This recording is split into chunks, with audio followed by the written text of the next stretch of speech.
Boa noite, hoje é terça-feira, dia 13 de agosto. O Jornal da TV Tati está no ar. Veja o que é destaque na noite de hoje. Tempo frio aumenta gasto de energia. Especialista dá dicas para economizar. Audiências públicas para discutir lei orçamentária de 2025 já começaram em São José. E economia, hortaliças estão mais baratas nessa época do ano. O Jornal da TV Tati está no ar.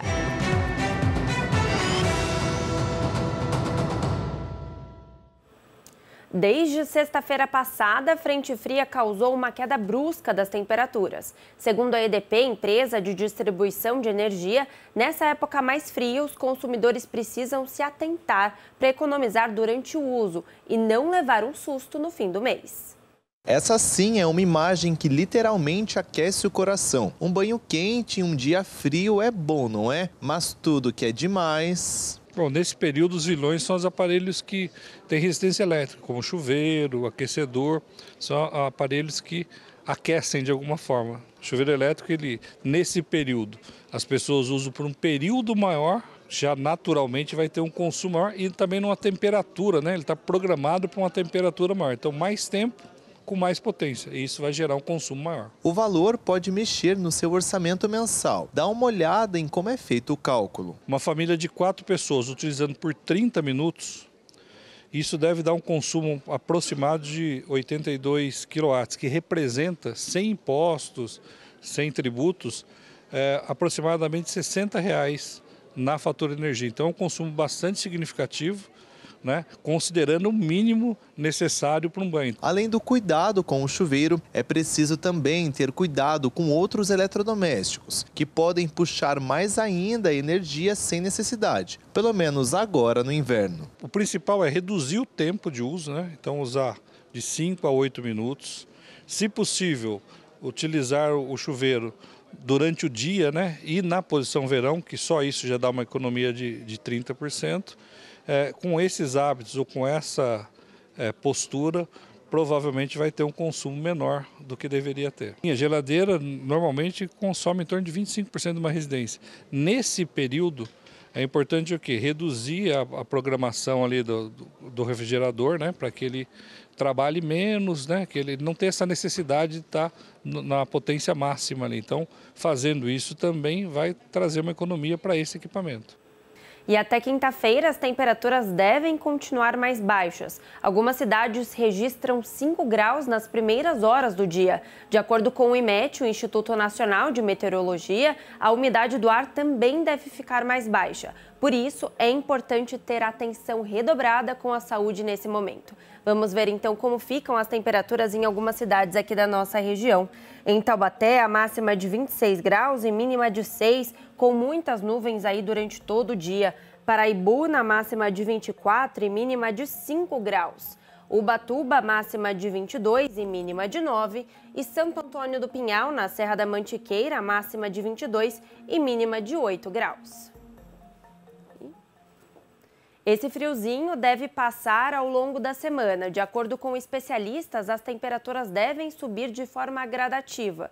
Para quem gosta do calor, pode comemorar. A segunda quinzena de agosto será bem quente. Essa, pode-se dizer assim, a frente fria mais continental que a gente teve, né, nesse ano. E essa frente fria, além disso, ela tinha uma forte massa de ar polar associada a ela. Geralmente, frentes frias têm essa condição de massa de ar polar associadas a ela, certo? Só que na segunda-feira, nesse início de semana, o que aconteceu? A gente teve a formação de um ciclone extratropical lá no Mar do Sul. Esse ciclone extratropical favoreceu para pressionar um pouco essa massa de ar gelada sobre os estados brasileiros. Essa massa de ar gelada, né, ela é originada por uma alta pressão, que a gente chama na meteorologia. Junto com essa alta pressão, somada com a formação desse ciclone lá em alto mar, forma meio que um corredor, um novo pulso de frio.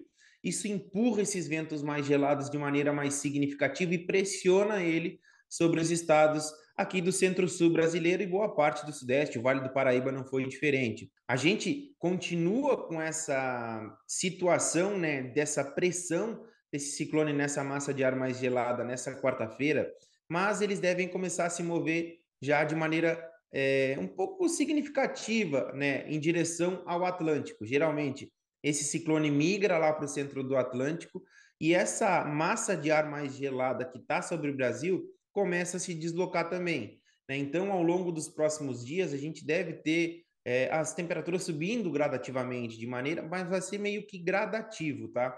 É sempre importante frisar isso. Conforme a massa de ar polar vai se afastando, né, e esse ciclone para de pressionar, consequentemente, a gente tem essa elevação gradual das temperaturas.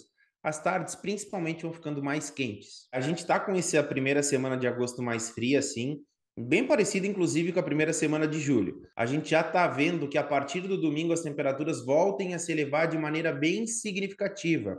E era isso que a gente esperava, uma segunda quinzena de agosto mais quente. E é isso que a gente vai observar. A gente tem uma tendência que a gente não vê num cenário curto novas frentes frias tão potentes como essa, os modelos meteorológicos não estão vendo, a gente vê essa elevação mais gradual das temperaturas. Importante frisar, com essa característica de tardes mais quentes. Nessa época do ano, querendo ou não, a gente tem menos incidência de radiação solar. Consequentemente, a nossa madrugada e a nossa noite são maiores. Então, consequentemente, a gente perde muito calor nesse período. Então, consequentemente, no outro dia começa mais frio. Isso começa a mudar só a partir do dia 22 de setembro, quando ingressa a primavera. A gente já começa a receber mais radiação solar, pode-se dizer assim, o dia já começa a aumentar. Então, consequentemente, gradativamente, a gente vai mudando, tá? Mas, neste primeiro momento, até chegar dia 22 de setembro, a gente vai seguir com essa configuração. Mesmo que a gente volte a ter novos períodos de temperatura acima da normalidade, a gente vai seguir com essa configuração de manhã mais gelada e tarde mais quente. Vamos para um rápido intervalo e voltamos já.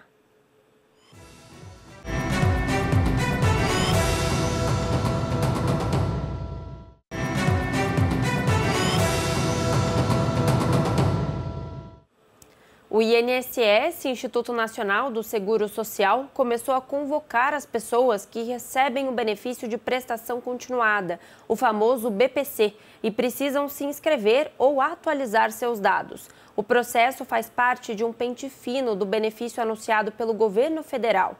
No fim de julho, foram publicadas regras mais rígidas para concessão e revisão desse benefício. Segundo as normas, aqueles que recebem o BPC não estão inscritos no Cadastro Único e não atualizaram o cadastro no INSS nos últimos 4 anos terão que atualizar todos os dados.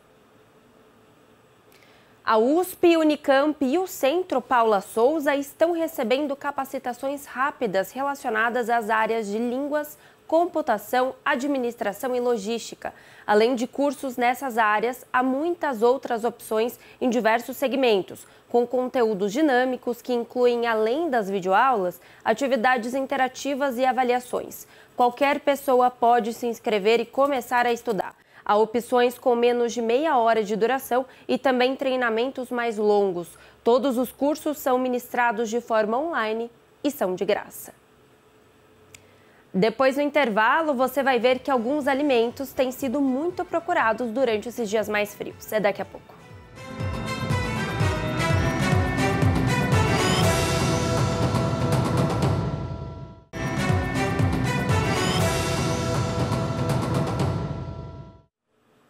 O projeto da Lei Orçamentária para 2025 começou a ser discutido em São José dos Campos. De acordo com a gestão, a última audiência pública acontece no dia 21 de agosto.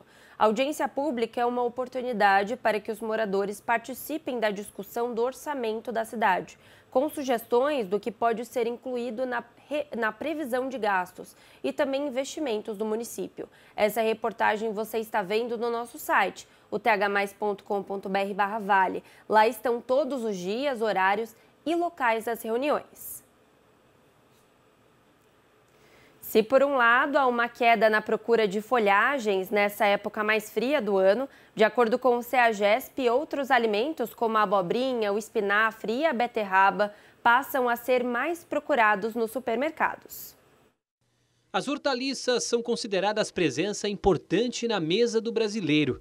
Porém, dependendo da época do ano, nem todas são fáceis de encontrar ou estão com um precinho camarada. Alface e crespa, em questão das folhagens em si, elas são menos procuradas, porque a questão da produção ela é menos, e acaba ficando mais cara, então ela tende a cair mais as vendas.